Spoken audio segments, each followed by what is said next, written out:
It's Big1 or Ronan here, and I am bringing you a video I literally never thought I would be recording. If you'd given me $1 million at the beginning of the year, so you're going to be making a Warzone best game you've ever played video, I'll be like, what?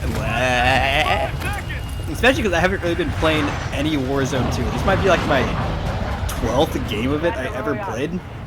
And the only reason I had hopped on is because, you probably don't know this, but they recently have had an event where you can unlock the crossbow as a weapon to use. And it was like called the Ronan challenges. This is when my name is Ronan, I'm like, I can do these. And one of the challenges was way easier to do in Warzone, and you'll see me do it in this video, during this gameplay, where you have to get 3 executions, and the multiplayer version of the challenge was just like melee 30 people, and I'm like, I'm not going to do only use me blade, especially now that he's like an alcoholic, the whale character, basically.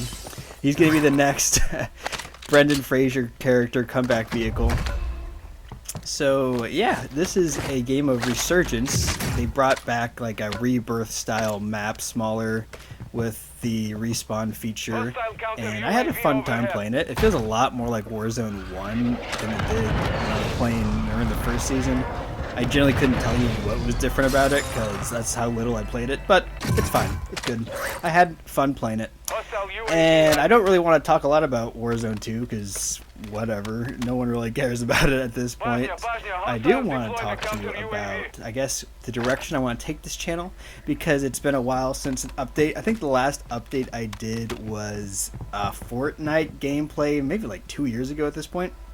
So it's about time of a new update, and I kind of want to start getting more into reactionary content, because, you know, that's very pushing the envelope and exploring the space what YouTube can do. No one's really reacting to stuff, but I found the app called Letterboxd recently, and I have gotten very addicted. I have been watching movies non-stop basically since I got it at the beginning of February, and I have been writing a lot of reviews, both for the new movies I'm watching and old movies I'd already seen.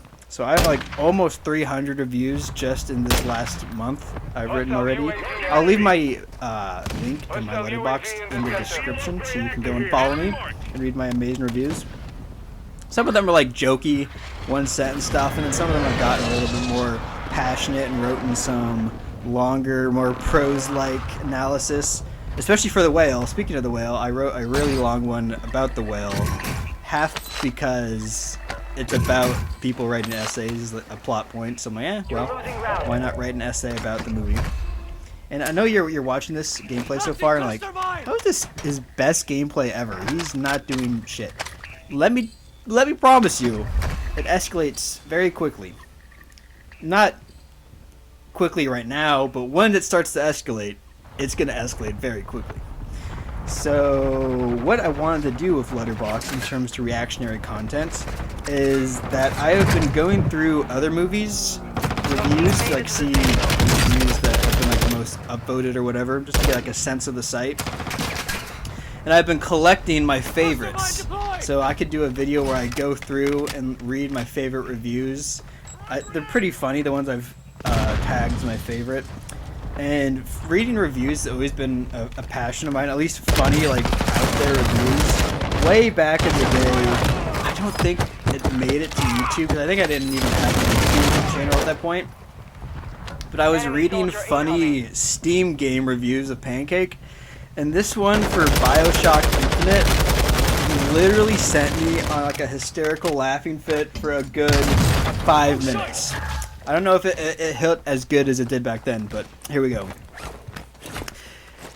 Play as the roguish Booker Dano DeWitt in this postmodern tour de force that explores concepts such as combat roller coaster, haircut effect, Gundam president, and more. Your companion, Elsa, teaches you about life, love, and that girls just want to have fun. So if you've never played BioShock Infinite, her name's not Elsa, and Booker's character doesn't have a middle name Dano, and haircut effect, and just everything about it doesn't make any sense. It's just hilarious. Anyways, So some of the letterboxd reviews that I have found that I've enjoyed include this one for Jack Reacher, and the review is, I liked this movie because it was 2 hours of Tom Cruise mindfucking people. A typical scene would be Jack Reacher. Does Shelly work here? Random, vaguely evil noob. She's not in today, Jack Reacher. Thanks. Now I know she works here. You've been #reached. And then when he's not mind-fucking people, Werner Herzog shows up to talk about eating his own fingers or something. What do mysterious supervillains dream about? I was hoping when he was inevitably shot, he'd be all like, it's an insignificant bullet. Oh well, I'm pretty sure Herzog agreed to do it because the movie was filmed in the one place he'd always been too afraid to set up production, Pittsburgh. And then some of the other funny ones are revolving around the movie posters, so you don't even really have to know the plot of the movie to enjoy these reviews. I'll throw up the picture, or the picture of the poster for these ones. One of them is for this movie, I guess it was a Disney original channel movie, and the only reason I clicked on it was because of the poster. It's called Can of Worms, and the review that accompanies this amazing poster is, I took one look at that hideous alien cunt on this poster and couldn't say no. And then another one is for this movie called The House Guest. What's with that poster? I agree. And the last funny poster one's for this movie I've literally never heard of, Simone with Al Pacino, and the review is, Mr. Pacino, I don't feel so good. So yeah, I'm thinking about doing stuff like that. I also have a backlog of like funny like Reddit posts and YouTube comments that I've screenshotted over the years. I always like had like something I wanted to do with. Never really got around to it, but you know, maybe I'll finally get around to it because it's just super easy content to make. But it's still funny. Like it takes a lot of work, I guess, to accumulate all these weird reviews over the years. But oh, nice move, man. Shock stick yourself, you dumbass. And then you claymore yourself, kind of. But so that's one idea I had. I also want to bring back my Big Road Tracks of the Week because if you didn't watch that series, it actually got relatively popular. I had a couple like people watching every episode and posting like recommendations and whatnot in the comments. And so far this year's music has not been extremely exciting until like the last couple weeks. It started to really up the ante. And I get killed right here. Ripperoni. So I want to bring Big Rose Tracks of the Week back. Maybe make it bi-weekly, tri-weekly. Maybe bi-weekly. I guess we'll see. City Morgue's new album is coming out in a week, so I'll probably start it when that comes out. Very excited for that. And supposedly it's their last album, and they're on tour, and it's supposedly their last tour as well, and I really want to go see them. We'll see if I do. I'll try to get some footage, because it's their last tour. You know, it's kind of a historical moment for amazing genre-bending duo. And what other content do you want to explore? Well, we're going to get into a lot of Let's Plays coming up. You know the Dead Space one's going on right now. Resident Evil 4 remake's about to come out. We have the shockingly long in development hell Dead Island 2 about to come out, which I genuinely cannot even fathom it's actually going to come out. Because we played Dead Island Riptide years ago. Me, Pan, Killer Cat, who has never been in any of our videos because that's how long ago this was. And so I'm very excited for Dead Island 2. Then we have Alan Wake 2, which has also been like teased and rumored for forever. Remember, we played the remake, and that original game came out like 12 years ago, so now we have a sequel to that.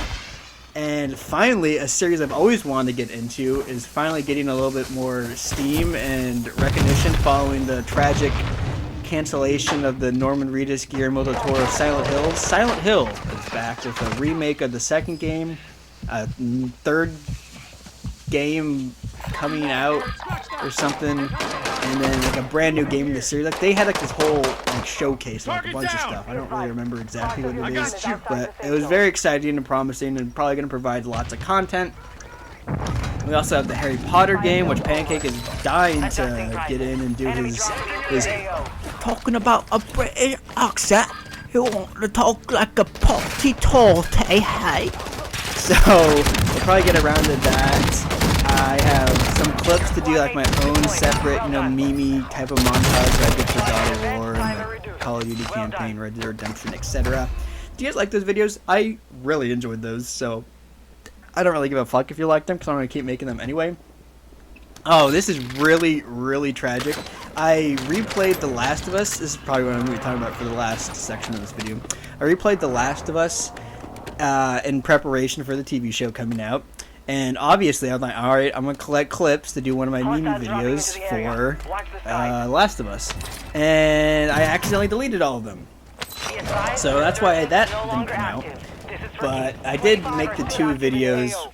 So you can see like around the time when I accidentally deleted them all, it was around when David kidnaps Ellie, because after that I could get more clips. So I have the one in the YouTube shorts I made of Joel getting hit in the face, and I said it's like a genius foreshadow for the second game. And then I have the one from Left Behind, which I actually had never played before, where I had like the montage of Ellie sniping guys with the ridiculous physics of the bow and arrow in that game. I just want to point out that game, gameplay-wise and like mechanic-wise, is awful. I forgot how bad it was. Like the AI is terrible. Like you'll swing at one dude and like Joel will go flying through like a piece of debris on the ground and like instant die. Everything about it's terrible. And I love how, I didn't remember this either, you literally never fight human enemies and infected enemies at the same time, because I guess the Naughty Dog engine at the time couldn't even fathom that. It would have exploded the PS3 if they tried that. Actually, I guess they did try it in the DLC. Like Left Behind like makes like super cool innovation. Fight infected and enemy humans at the same time. Like, yeah, cool. Why wasn't that in the game from the get-go? But regarding the show, which I also wanted to get into, once it's completely over, I will do a more in-depth video because I have a lot of opinions. But overall, I would say, as most people are probably saying, it is by far the best video game adaptation movie/TV series of all time. Which, I mean, to be fair, there wasn't a lot of competition. And Joel and Ellie are really well casted. I was a little hesitant on Pedro Pascal at first, but after the scene that was from the farmhouse in the game, when him and Ellie kind of the confrontation after he tells Tommy he wants him to take her, it was a little bit remixed in the show, but he really nailed that scene. And I'm like, alright, I'm fully on board with Pedro Pascal. Very excited for the finale, which, if you're watching this, it will be the next day, tomorrow. So get ready for that. Get ready for the emotional gut punch that will be. And what else? We got Succession coming back for its final season. What drama will take place? Who knows? The Yellow Jackets. Oh, actually, I want to get into the gameplay. I won't even talk about it. So, one. That was, look at my health right now. That was an insane fucking move. I sniped the dude out of the truck, and I have basically nothing to my name right now. I'm just like, I gotta survive, tossing tear gas grenades, trying to slide. The slide mechanic in this is horrible, especially after playing Apex so much recently. Like, the movement in this just makes me want to gag. But I have the last plate in my chest. Oh, get turned on, fool. Now I'm down to just my pistol. I have a lot of ammo with it though, so, but no more armor. Gone with the armor. And we got the crazy rotating final circles. I do like that mechanic, that the final circles like all wickety whack and moving all over the place. It makes it a lot more exciting. There's a static circle that isn't moving. So that guy didn't see me. I know it looked like that guy might have seen me. I really thought that guy had seen me, but he didn't. So I'm creeping out. I'm like, ooh, got this guy in the back. What am I gonna do? Bah! Blast him. This pistol is nasty, by the way. Honestly, all the pistols in this game are relatively good. So I'm down to 1v1 situation. Oh my god, I clutch up and win the game. Best Warzone game of my life. Literally, probably. But hope you guys enjoyed. Yellow Jackets coming soon. I guess I can just say watch it, because it was the greatest show I never expected to like. Because it was on after Dexter. I'm like, yeah, why not? I'll watch it. It is amazing. Yellow Jackets on Showtime, coming soon at the end of the month. Watch that, and hope you guys will like the new and exciting content coming your way. Peace out. Love y'all. See you in the next one. Bye. For my life, can't say that, girl. Don't tell me you could say that shit. All she want is payback for the way I always play that shit.